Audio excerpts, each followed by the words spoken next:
Buenos días, doctora Lencioni, bienvenida nuevamente. ¿Qué tal? Buenos días, gracias. Bueno, vamos a continuar con la etapa técnica de este concurso número 250. Presentamos nuevamente al doctor Claudio Belucio y a la doctora Vanina Sovich, jurados de este concurso, y los acompaña de manera presencial, ahí en el piso, la consejera Andrea Paz. Bueno, doctora, usted sabe, tiene 15 minutos para exponer el tema que ha elegido. ¿Está bien? Ahí va a tener un reloj en pantalla para poder ordenar su exposición y cuando termine, el jurado le va a hacer las consultas que estime pertinentes. ¿Está bien?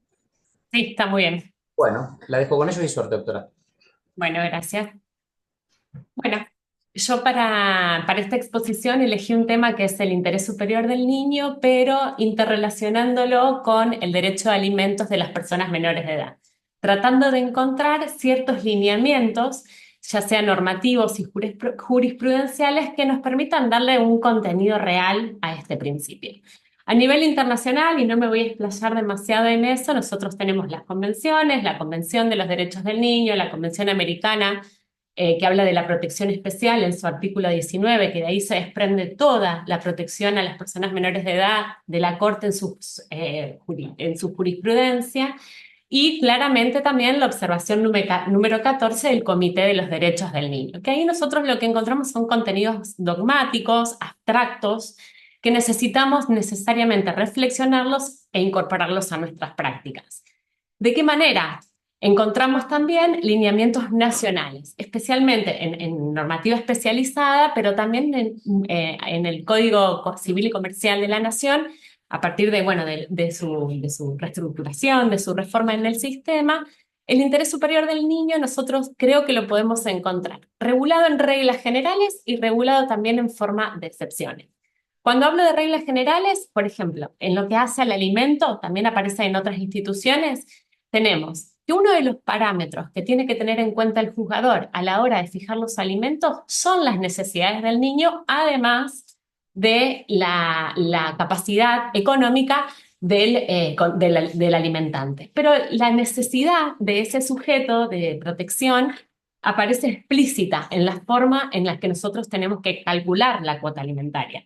También cuando el código regula de manera amplia el concepto de lo que nosotros entendemos por alimento, que no sucede, por ejemplo, en otras obligaciones alimentarias. Creo que también el interés superior del niño lo podemos encontrar, por ejemplo, a forma de excepción, cuando el progenitor afín tiene una obligación alimentaria, sí, convivió con ese niño, sí, durante la convivencia claramente, si aportó, y si convivió con ese niño o aportó a su sustento, que ahí habrá que ver qué entendemos por sustento, frente a la ruptura de la relación de las dos personas adultas, conserva la obligación alimentaria en el supuesto de que esa ruptura al niño le podría generar, no se requiere que acreditar un daño, pero sí que le podría generar, podemos pensar que le podría generar un grave daño a su situación. Entonces ahí yo lo encuentro como regulado de manera excepcional. Y es una figura que, por ejemplo, jurisprudencialmente hay antecedentes que algunos juzgados de familia la han tomado para regular alimentos de niños que han pasado por guardas preadoptivas que fracasaron, que van a instituciones, regresan con medidas excepcionales a instituciones de alojamiento, y como esa ruptura de alguna manera se equipara la figura del progenitor afín con esos guardadores, ¿no? Y eso me parece interesante en términos de interpretación amplia de nuestra legislación. También, bueno, cuando regula en forma explícita el derecho de la mujer embarazada a reclamar alimentos y se le puede proveer de manera provisoria, lo mismo con el hijo no reconocido, bueno, con ciertos requisitos, lo tienen que acreditar sumariamente, y en el caso del hijo no reconocido tiene un plazo de caducidad de la acción, si no inició la acción de filiación de manera conjunta, bueno, ahí hay ciertas cuestiones. Pero lo que me resulta más interesante a mí son los criterios jurisprudenciales que entiendo que el Tribunal Superior de Neuquén le está imponiendo, no imponiendo, le está de alguna manera llevando a sus jueces de las instancias inferiores a tener en consideración. Y ahí yo retomo dos fallos que me parecen muy importantes. Uno es del 2021, es un fallo en donde se resuelve la situación no es la situación de adoptabilidad, sino el tribunal decide que no hay que llamar al registro único de adoptantes para que remitan los informes, es el caso de una niña que está siendo con situación de adoptabilidad declarada, y que sus guardadoras, que la tuvieron por más de 5 años, si se trata de una niña que tiene 7, están en condiciones de adoptar el juicio, de iniciar el juicio de adoptabilidad. Ese es uno de los fallos en los que me baso, y el otro tiene que ver con el ejercicio que se nos propuso ayer de definir la competencia, siempre estoy hablando de la competencia en materia de restitución, en este caso interna, de una ciudad de Neuquén hacia otra localidad. Y a mí me parece que ahí el Tribunal Superior da lineamientos muy claros. Primero dice que hablar del interés superior del niño en el caso concreto no es transcribir o citar lo que dice la dogmática internacional o lo que dice una ley, sino que ese interés superior del niño tiene que tener un anclaje concreto en los hechos fácticos de la situación que se nos plantea para resolver.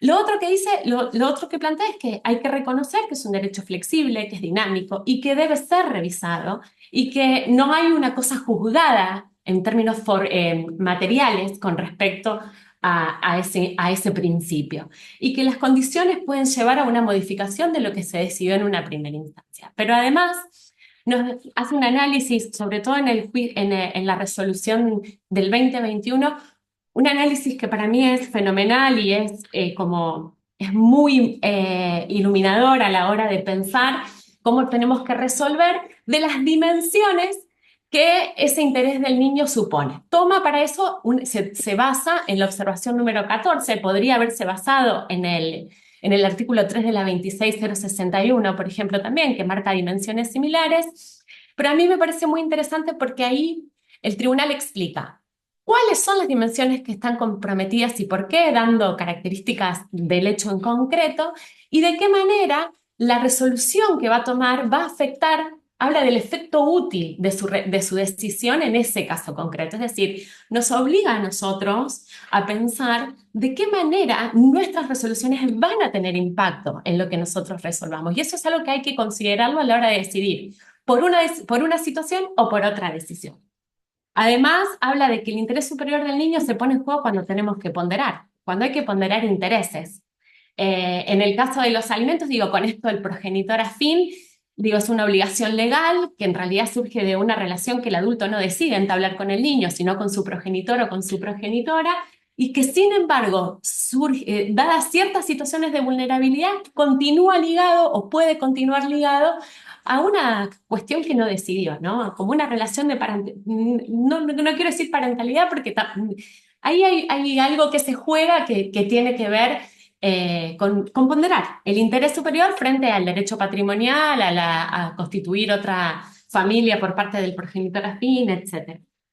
Y hay algo muy importante que sobre todo el Tribunal Superior lo trae y lo profundiza en este último fallo de competencia en la restitución, que si no me acuerdo mal, el nombre del precedente anterior era Norambuena, pero no estoy, por ahí puedo tener alguna falla de memoria, que lo que dice es: el ejercicio abusivo de derecho, es decir, la vía de hecho, de ninguna manera puede ser justificada por el interés superior del niño. O sea, no nos puede servir de excusa el interés superior del niño para justificar, como en ese caso, el accionar de una progenitora que se lleva a su hija hacia otro lado de manera inconsulta y unilateral, impidiendo de alguna manera el contacto con su progenitor, no habiendo accedido a la jurisdicción, hace todo un análisis muy interesante. Y hay algo más que me estaba olvidando, que es: el interés superior del niño se tiene que analizar en el contexto de la trayectoria integral de esa familia. No podemos circunscribirnos solamente a lo que nos está indicando ese momento en concreto, ¿sí? ¿Y eso cómo se hace? Yo creo que hay un fallo de Villa Langostura, que es un fallo muy interesante sobre un cese de cuota alimentaria. Después la Cámara se lo revoca, digamos, en forma parcial, pero bueno, no importa. Me parece que es un fallo muy interesante. Hay un pedido de cese por parte de un progenitor de la cuota alimentaria porque dice que se modificó el régimen de cuidados, que ahora el régimen de cuidados será unilateral. Y a partir de dos herramientas que es la escucha activa, el ejercicio efectivo de los niños a hacer oído, y la información que se puede recabar a través del acompañamiento que hacen los equipos interdisciplinarios de esa situación judicializada, la jueza puede decir, no, acá lo que está pasando es otra cosa. Los chicos deciden, se empieza a dar esta situación de que se van a la casa de su papá y se empiezan a quedar mucho ya, y su centro de vida se termina constituyendo en la casa de su papá, porque hay un desfasaje económico. La madre vive en condiciones mucho más precarias, no tiene acceso a internet. Bueno, había una serie de cosas y dice, los niños manifiestan, y creo que ahí está no la creatividad, sino la equidad de su resolución. Los niños manifiestan querer pasar más tiempo con su madre, pero que el motivo resulta ser su precariedad económica. Y ahí a mí me gusta mucho esta resolución, me parece que es una resolución que viene, como muchas otras, viene a romper la mirada adultocéntrica sobre el derecho que tiene el alimentante como sujeto de protección especial cuando es una persona menor de edad. Me parece que incorpora esta dimensión del derecho del alimentante como un derecho humano, ¿sí? Como un derecho humano que debe ser integrado de manera constitucional y convencionalizada, como nos indica nuestro código, en un Estado de derecho democrático que es constitucional y que es convencional. A veces parece que nos olvidamos de lo constitucional y yo creo que, por ejemplo, la Constitución de Neuquén es una constitución que tiene mucha reglamentación en este sentido, ¿no? Porque consagra algunas cuestiones expresamente a partir de su última reforma. Pero además me gusta porque viene a darnos herramientas a los jueces para se viene dando desde los últimos, desde Fontavecchia, ese fallo de la Corte, hasta la fecha, y lo confirmo en mi interpretación, ¿no? Con el último fallo de la Corte en materia de subrogación, de gestación por sustitución. Se viene dando un posicionamiento, la doctrina, digamos, del control de convencionalidad se fue modificando, ¿no? Y no es una cuestión lineal, pero se viene dando, creo yo, un posicionamiento de parte de la Corte que nos viene diciendo, ojo, la mirada tiene que ser mucho más nacionalista y no parecería estar muy afín a un control de convencionalidad que es constructivo y que muta con la norma jurídica que tenemos que resolver. Y ahí a mí me parece que el interés superior del niño y hacer este ejercicio de cómo lo plasmaríamos en la realidad nos da una herramienta para lograr seleccionar entre interpretaciones, que es lo previo a construir norma. Yo creo que con el derecho convencional, con el control de convencionalidad tenemos que ser muy cuidadosos porque los jueces no somos ni legisladores ni somos el ejecutivo, no estamos elegidos por mecanismos de democracia directa y eso no nos da ciertas potestades. Digo, declarar inconstitucional una norma es muy grave, tenemos que ser conscientes de esa gravedad. Y a mí me parece que se puede sumar una cuestión objetiva como herramienta también, que es trabajar con evidencia en nuestras resoluciones. Y acá me refiero, por ejemplo, a toda esta movida que me parece muy interesante, que viene de la mano de aplicar la canasta de crianza a la hora de cuantificar la cuota alimentaria. Estamos en el marco de una decisión que es discrecional, como hay otras en el derecho, que se traduce en un número, como hay otras en el derecho que se traducen en el número. Y nosotros necesitamos que la discrecionalidad no es sinónimo de arbitrariedad. La discrecionalidad implica un esfuerzo superior del juez por fundamentar su resolución. Entonces yo pienso, buenísimo lo de la canasta de la crianza, no perdamos de vista que esa canasta de la crianza está fijada a nivel nacional y en forma de promedio. Entonces, hay otros parámetros que los jueces de Neuquén pueden tener en cuenta a la hora de fijar esa cuota alimentaria. Yo creo que de los instrumentos analizados sigue siendo la herramienta más pertinente. ¿Por qué? Porque contempla las horas de cuidado, porque distribuye entre las franjas etarias, tiene mucha metodología, que es perfectible. A no tener Neuquén una canasta de la crianza específica, como tiene el Chaco, como tienen otras provincias, se les plantea el desafío de aumentarla, porque digo, vivir en esta provincia tiene otras implicancias. Lo dice el índice de precio del consumidor, lo dice la canasta básica Neuquén. Y creo que un criterio sencillo pero razonable podría ser que la base de la canasta de la crianza se multiplique en un 30%, se suma un 30%, que es más o menos, digo, cuando nosotros analizamos el salario de empleadas de casas particulares, esta es el adicional que se le agrega por ser una, no me gusta la expresión, pero así se regula, una zona desfavorable. Entonces digo, bueno, el 30% parecería que es un consenso, porque también aparece en otras convenciones, y quizás hasta que los organismos que tienen competencia eso generen un instrumento mayor, como base se puede tomar una canasta básica de UQINA de esta manera. Entendiendo que si nosotros fijamos una canasta básica del 100, que es lo que hay que fijar, porque el índice es el índice, cuando estamos fijando un 100, en realidad estamos fijando un 70%, ¿no? Y ya se me terminó el tiempo. Bueno, más o menos era eso. Bueno, yo tengo varias preguntas. Sí, sí, sí, mándame, adelante. No, Bueno. sí. Con respecto a este tema de la obligación alimentaria y el progenitor afín. Sí. Bueno, por empezar, el artículo 676 lo trata. ¿Hay algún plazo para que el juez fije la cuota alimentaria para el progenitor afín? Sí, tiene que fijar un plazo, no está estipulado concretamente, pero tiene que ser una obligación estipulada en un plazo concreto. Sí, algo parecido. No, por eso hay un fallo de primera instancia, que ahora no recuerdo la localidad, después de nosotros sí de las localidades, que fija la obligación habiendo cesada la cuota alimentaria y la Cámara lo baja para que fije el plazo. Claro, porque se olvidó.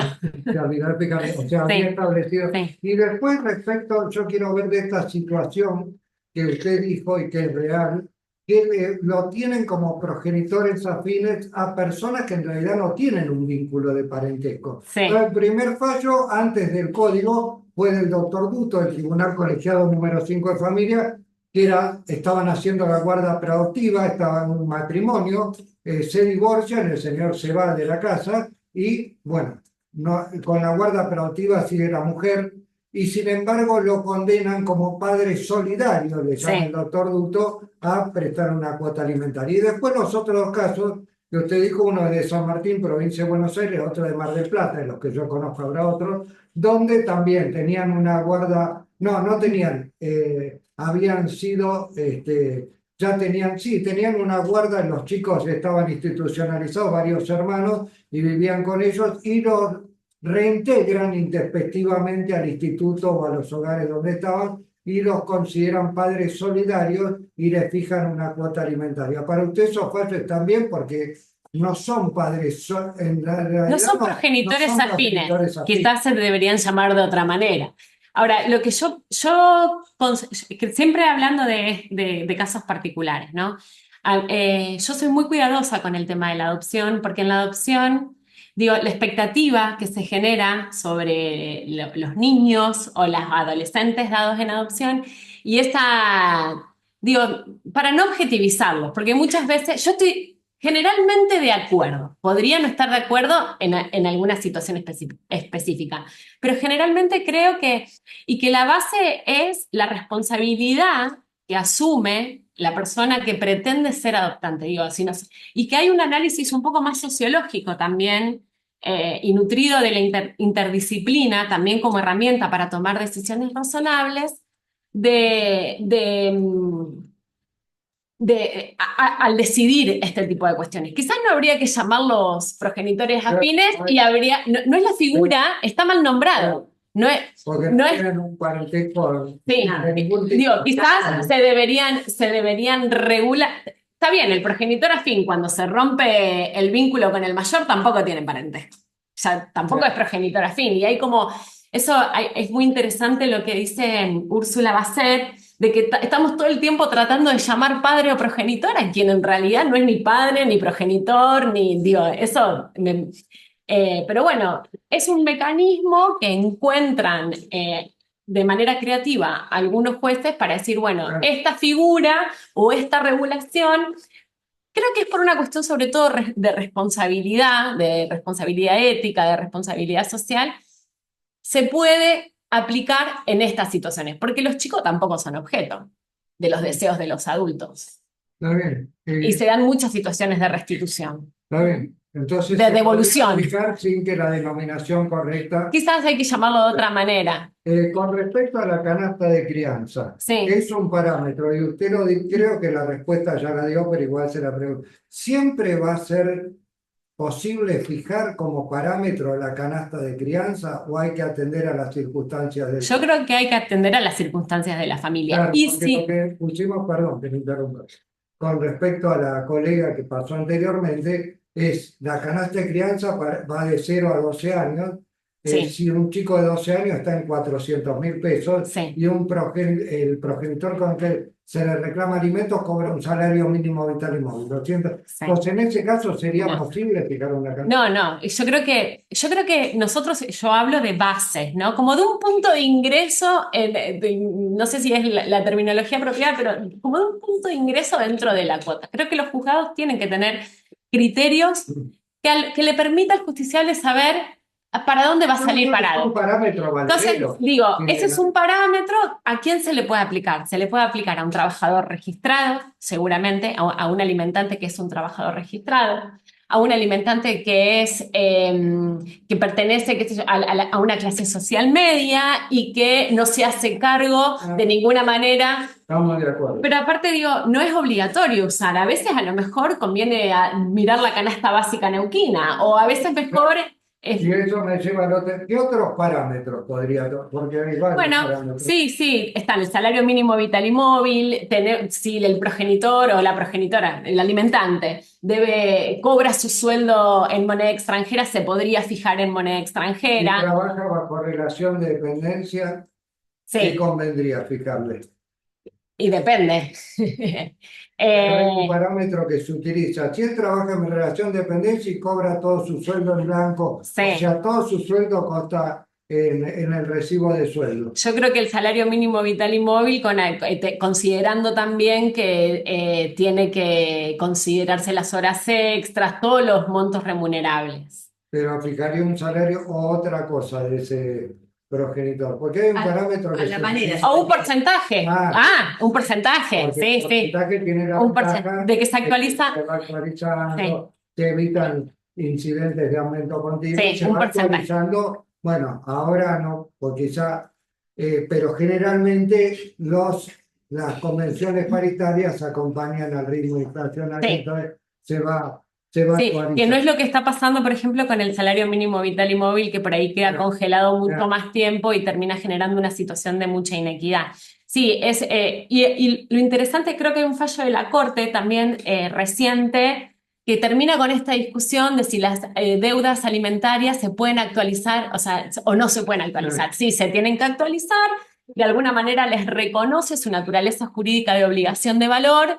Y bueno, listo, ya está. Hay que generar, los mecanismos tienen que ser actualizados. Y eso es un También. Es un Voy a presente. otro tema para Sí. dejarlo a ustedes. Puedo Sí. estar.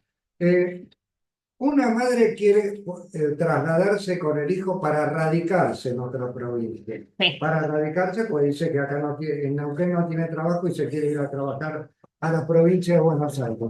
El progenitor le dice que no se puede ir porque le cercenaría su derecho de comunicación. Va al juez a pedir la venia supletoria ante la negativa del progenitor. Sí. ¿Qué parámetros tendría que tener en cuenta el juez para dar o no lugar a ese traslado por, está aduciendo motivos laborales? Sí. Yo, por ejemplo, tendría en cuenta la cantidad de años que hace que viven en la ciudad de Neuquén, si es que la niña nació acá, si no, una cuestión, digo, no es lo mismo si hace un año que está acá y vivió 7 años en Buenos Aires que si es una situación a la inversa. Tendría en cuenta también si el alimentante está cumpliendo con su cuota de alimentante, pues si es una mujer que está buscando mejoras económicas y esta persona no cumple con su deber alimentario, y bueno, claro, entonces, y bueno, tampoco podemos ser tan, digo, ahí incluso basándonos en el interés superior para que esa niña o ese niño puedan acceder a un buen nivel de vida o a sus necesidades básicas, amerita autorizar un traslado, que se vaya a otro lugar. Y en ese caso hay algo que no hacen los tribunales que tendrían que hacer, que los fallos no se desprenden de masía, que es Sí, escuchar al hijo, yo creo, sí, por supuesto, eso es un principio, para ¿no? ver si el chico Sí. se quiere ir o no. Por eso yo decía que a la hora de hacernos eco de lo que la Corte nos viene diciendo con este tema del control de convencionalidad, yo creo que en familia tenemos 3 o 4 herramientas que permiten hacer nuestras sentencias razonables y creo que lo dije cuando comenté lo de Villa Langostura. Escuchar al niño principalmente y basar, tampoco digo, tener un criterio para valorar su opinión y lo que necesita, porque si a mí, soy familia monomarental. Mi hija, nosotros teníamos 5 años y a mí me salió una propuesta laboral en Uruguay. El padre me dijo, no te la llevas. Y yo le dije, bueno, si no me la llevo, pagame la cuota, porque si no me la llevo. Si el juez no se llegó a judicializar, pero Pierina estaba desesperada, que no quería irse a ningún lado. Claro. Entonces, si ella hubiera, digo, ahí también cómo se juega, cómo se concretiza el interés superior, ¿no? Y Eh, hay otro punto, bueno, es la Sí, sí, pregunta sí, que vos hacés, pero tiene que ver con el interés superior. sí, Usted dijo que hay que basarse en alimentos en el interés superior, que está bien. Hay una situación donde la madre le reclama, porque el padre incumple la cuota alimentaria, alimentos a los abuelos que cobran una jubilación mínima, sí, los dos abuelos paternos. sí, O reclama contra uno, contra sí. el abuelo paterno.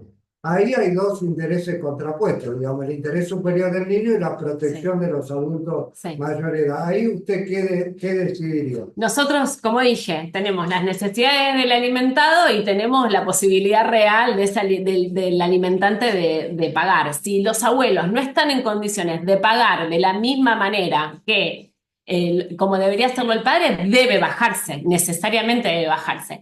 Hay una situación que es un poco más controvertida, que es al revés. Cuando el progenitor no tiene a lo mejor quizás su sustento económico, pero el sustento económico sí lo tienen los ascendientes. Y bueno, ahí habrá que analizar, porque muchas de las resoluciones que a los ascendientes, a los abuelos, les ponen una cuota alimentaria de menor valor, se fundamentan en decir, bueno, el deber original es del padre, este es un deber subsidiario, un deber o que se complementa, pero no son los obligados principales. Entonces ahí... En ese caso, vamos a suponer Sí. el padre que está desempleado, Sí. o no tiene los medios para fijarle una Sí. cosa, y sí la tienen los abuelos. Hay un artículo específico del código que contemplaría esa situación para Sí. demandar al padre y a los ascendientes. Sí, de manera... Sí, se pueden demandar... ¿Qué pero artículo sería? ¿Se acuerda? ¿El número? No, me mató. No. El número no, me acuerdo... 68. Ah, bueno. Eso usted nomás, no, ya Esa- sí, tira el número. No, se me mató. El número me puedo acordar del 658, que le estoy diciendo hasta recién. Pero bueno, ese contempla esas situaciones. Sí, sí, está contemplado. Sí, sí, está contemplado. Yo creo que hay algo que tenemos que tener en cuenta también en la cuestión contextual, ¿no? Porque nuestras resoluciones tienen un impacto en la vida de la gente y de eso tenemos que ser conscientes. Y cuando viene una familia con una cuestión de alimento, trae todas sus miserias a un juzgado. Si no, lo hubieran arreglado puertas adentro, respetando, digamos, en base al principio de la autonomía de la voluntad. Pero además de tener un impacto en esa trayectoria familiar y individual de las personas involucradas, creo que hay un dato que no se trae demasiado, pero que el Poder Judicial tiene que asumir cierta responsabilidad. Digo, en el año 2023, la deuda acumulada, y esos son datos del INDEC, del Ministerio de Desarrollo Económico y de UNICEF, digo, hay datos científicos, hay evidencia objetiva. La deuda acumulada por alimentos a niños ascendía a 1,3 billones. ¿Eso a qué equivale? 20 meses de asignaciones universales para todos los niños del país en el 2023, 25 meses de tarjeta alimentaria. y toda la estructura que en el 2023, todos los fondos que en el 2023 se invirtieron en materia de cuidado. Digo, tenemos que tener esa conciencia un poco más comunitaria y global de que hay un problema que es estructural con la obligación alimentaria, porque además, y que repercute, sin entrar en la discusión de género, repercute de una manera mucho más inequitativa y desigual cuando nosotros analizamos qué es lo que pasa con los hogares monomarentales, y es a propósito esta designación. Monomarental. ¿Y qué digo? Representan 1.600.000 hogares en la Argentina. 3 millones de chicos viven en hogares monomarentales. El 51% de esos hogares no reciben su cuota alimentaria. Y si se suma los que reciben la cuota alimentaria de manera irregular o parcial y te dicen que te tienen que pagar 1.000, pero te traen una caja de galletitas, ese tipo de cosas, ese porcentaje se eleva al 56%, sí, al 65%.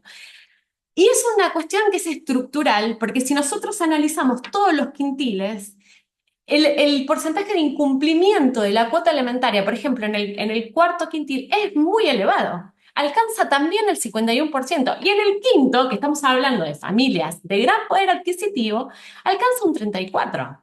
Entonces, yo creo que por eso a mí a veces también me llama la atención, porque por ahí en las resoluciones que están publicadas o yo no lo logro interpretar, digo, ¿dónde están los parámetros para fijar la cuota alimentaria? Porque si nosotros, por ejemplo, creo que el más justo es este del porcentaje, pero tenés que tener un trabajador registrado. No estuviera registrado. No, y le hago otra pregunta. El parámetro está muy bien en el porcentaje. El tema es. El cumplimiento.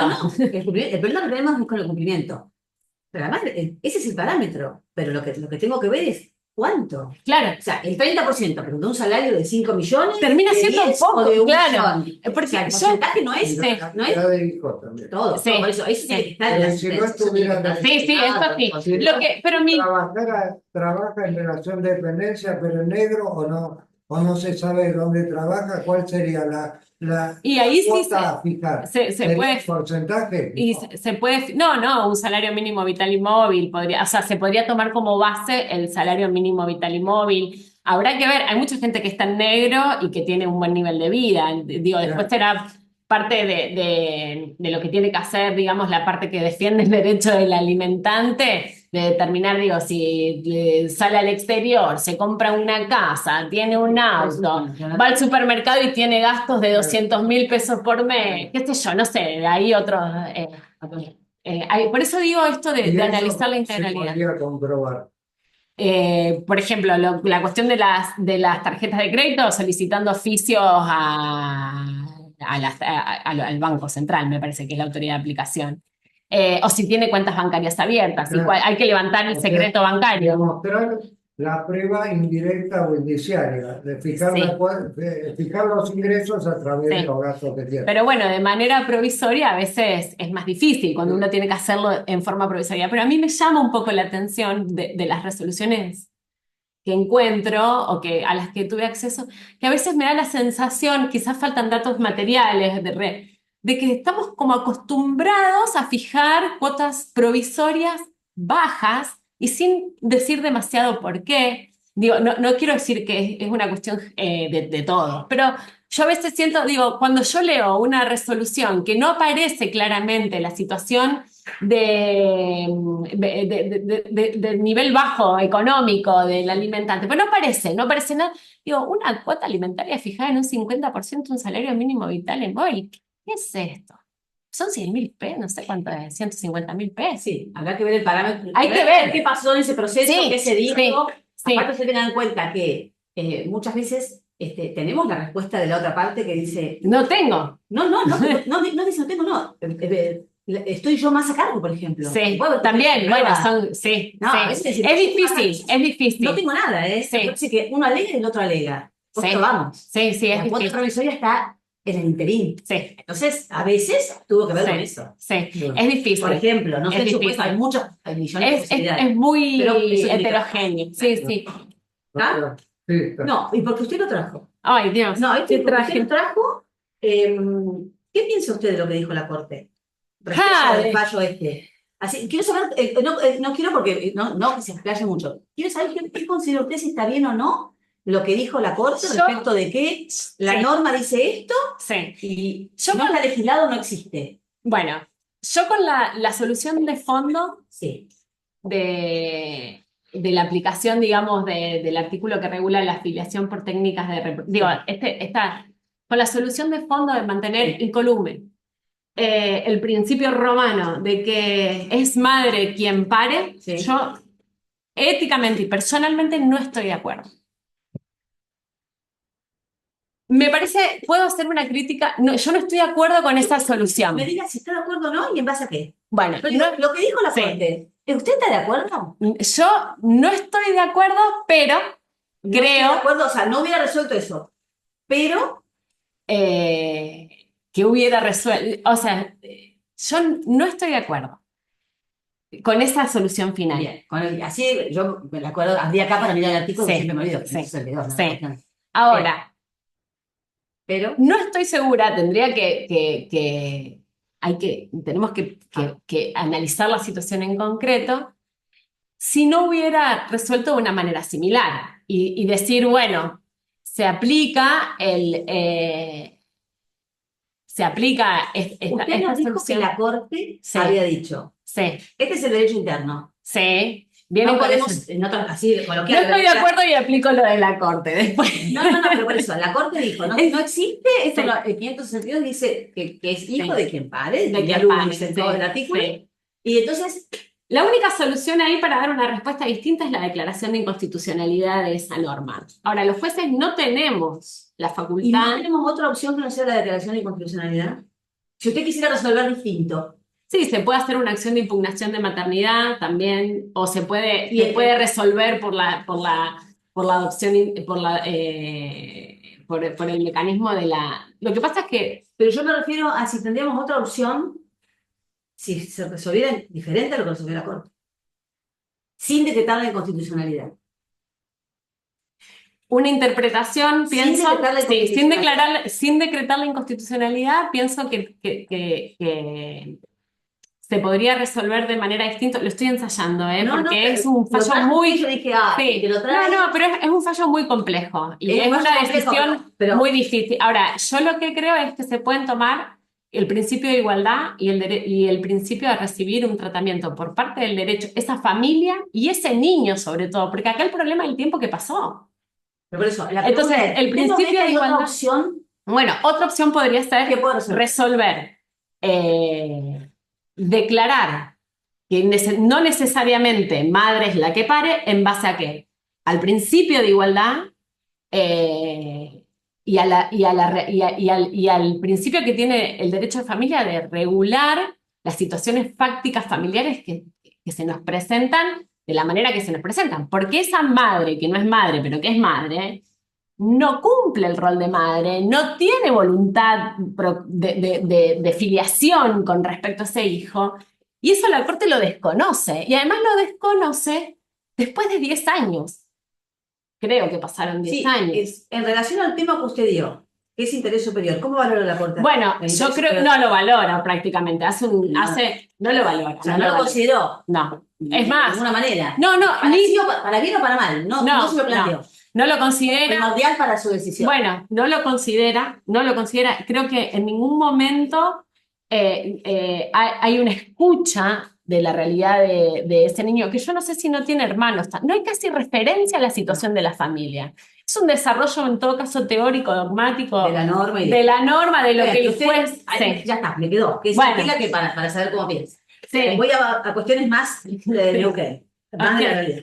Sí. Está de jueza y le ingresa un escrito donde le pide la homologación en un divorcio, donde tuvieron en cuenta en el convenio regulador todas las opciones posibles, relaciones de bienes, a la responsabilidad parental, y usted, ambas partes con el debido patrocinio letrado, y usted ve que hay alguna simetría, hay alguna cuestión que, para decirlo fácil, que no le cierra, que hay alguna parte que quedó mejor o que quieren... ¿Qué puede hacer? Está presentado el escrito para homologar. Lo cargaron como homologación de convenio, divorcio, lo cargaron como divorcio, pero le piden homologar todos los aspectos. Están patrocinados. Ambos patrocinados.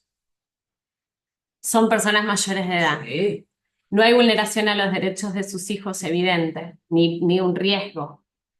Y usted ve que hay algo que no, Que hay una desigualdad entre dos en personas algunos aspectos, adultas. podría Sí. ser cuestiones En de hijos, principio- podría ser los alimentos. En principio, la postura del juzgado tiene que ser respetuosa de la autonomía y la voluntad de las partes. Ahora, si se podría detectar algún ejercicio abusivo de derechos, si se podría detectar algún vicio en la voluntad, si se podría detectar el vicio de lesión, bueno, ahí el juez puede tener la inteligencia de tratar de acompañar a las partes en que esa cuestión se regularice.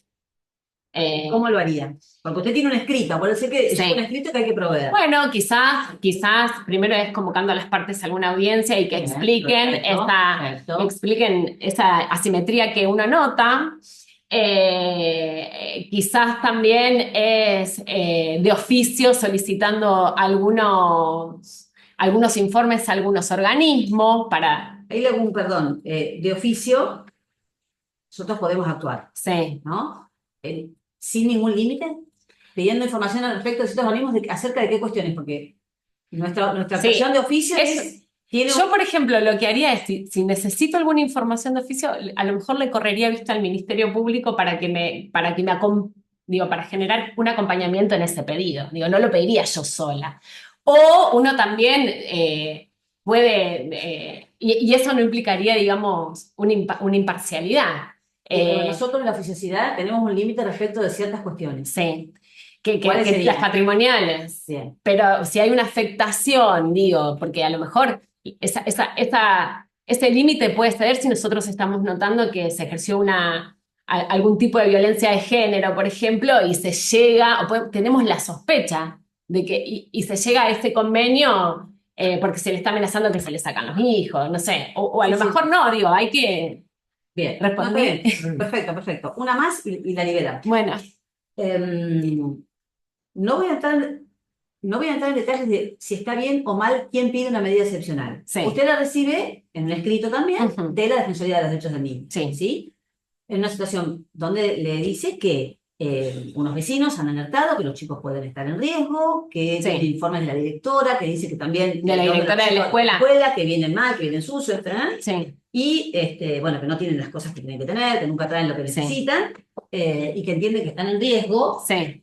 Que han ya hecho todo un abordaje con una familia extensa, que acá no hay nadie, que no tiene a quién, pero que bueno, tiene a alguien en Mendoza, en La Pampa. Entonces, la medida le pide a usted que resuelva, medida excepcional, de manera urgente, autorizar el traslado y la permanencia de esos chicos en Mendoza, en la casa de una tía o un referente. De manera urgente, sin escuchar a los chicos y sin leer los informes, no lo hago. Los informes que tienen se los pusieron. No, digo, intervino el organismo, intervino... Se lo dijeron, y le dijeron esto es lo que... No, sin escuchar, no lo hago. Ajá.